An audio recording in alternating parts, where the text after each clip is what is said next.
Hello there, my music appreciation friends. Let's talk about the Romantic period. Up to this point, we've had medieval, Renaissance, Baroque, classical, and now Romantic period. And the Romantic period is about 1820 to 1900. Technology was coming along. Of course, the printing press had gotten better. The music business was in full bloom. Also, the concert industry that started in the Baroque period, of course, concerts aren't like they are now, but it was in full swing, and we started really having musicians putting on concert. So music for music's sake, art for art's sake, creating just to be creating. In the Romantic period, it was a time of being very expressive. People were traveling, wealthy people were traveling more. Of course, not in airplanes or cars quite yet, but the wealthy were able to travel in ships.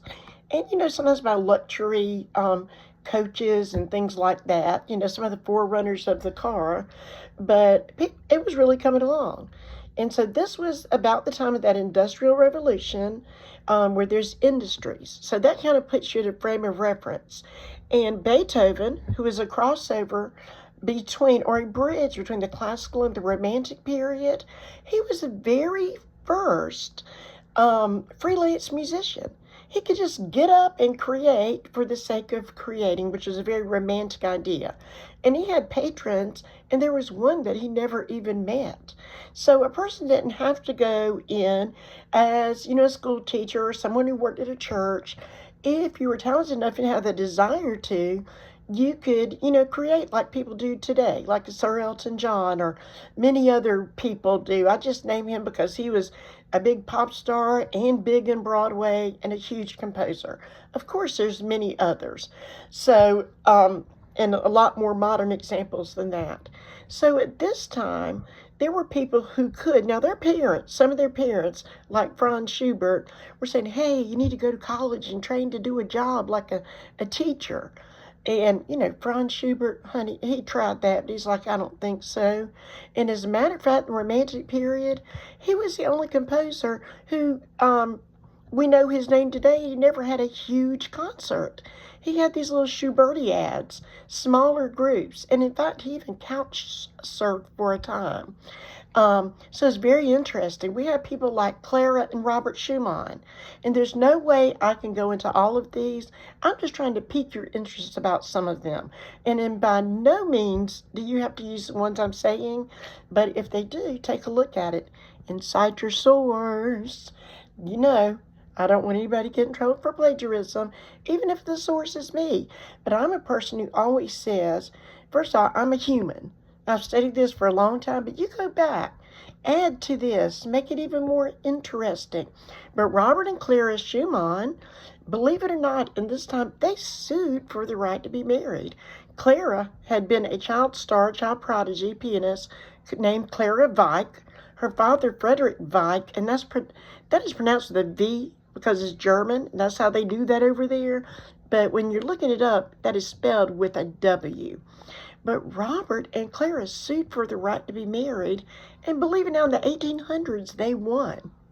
So we've got interesting personalities that we know more about. More and more people were educated. People were more interested in these musicians. Franz Liszt, he had left the priesthood and he had quite the life, just like Frederick Chopin did. But Liszt started Listomania. He branded himself. You don't think about that in the 1800s either. Billiards and pool were getting to be a thing. He had his name on cocktail napkins, those pool cue chalks, and at concerts, people were starting to take, like, it was not uncommon for, if you were dressed up in a tux, to have a scarf at that time. And still some of the most dressy ones do. He would go through the crowd because they didn't have security like now. And women just were so appreciative of his talent that they would pull his scarf off and pieces of his clothing. We tend to only think that starting with like Elvis Presley in the 20th century, but no, it was going on in the 19th century as well.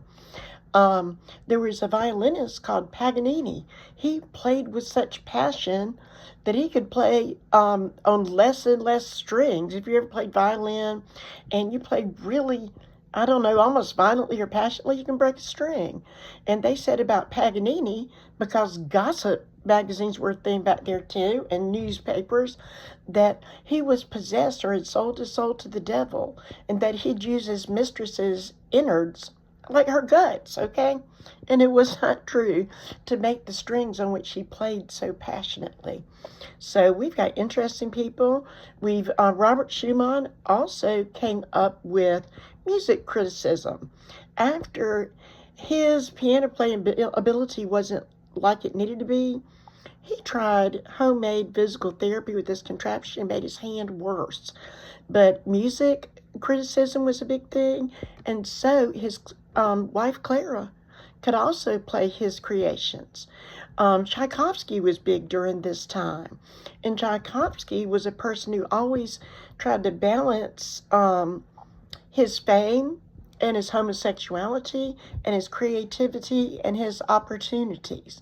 So he lived a very interesting life as well, and we know him as a composer of many ballets that are still going on today, like Swan Lake, Nutcracker, which we at the first of the term looked at Dance of the Reed Pipes.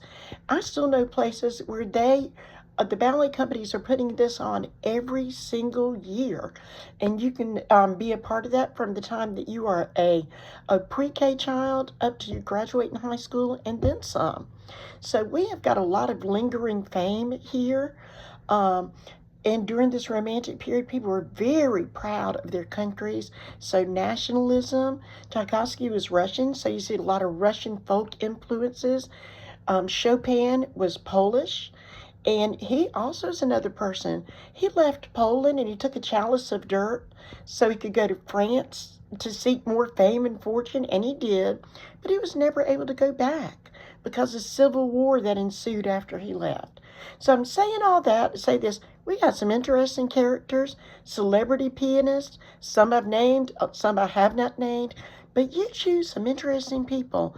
Write about these people and cite those sources, because we want to be practicing that here so we can practice it in all classes.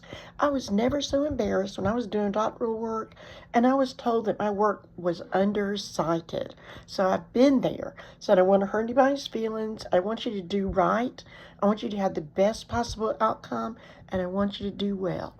Okay, and those who stay with me this far, thank you. Yes, you're going to get 10 points extra credit for watching this to the end. Be sure to text me, message me, email, and let me know, because I am keeping up with it. If you need it on that final 10%, that final project, we'll be able to put it there. And so I can't tell you now where I'm putting extra credit points.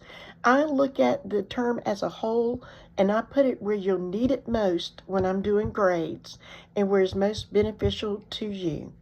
Okay, thank you again. Thank you for being here. I hope you have a wonderful day and a fantastic week. And be safe out there.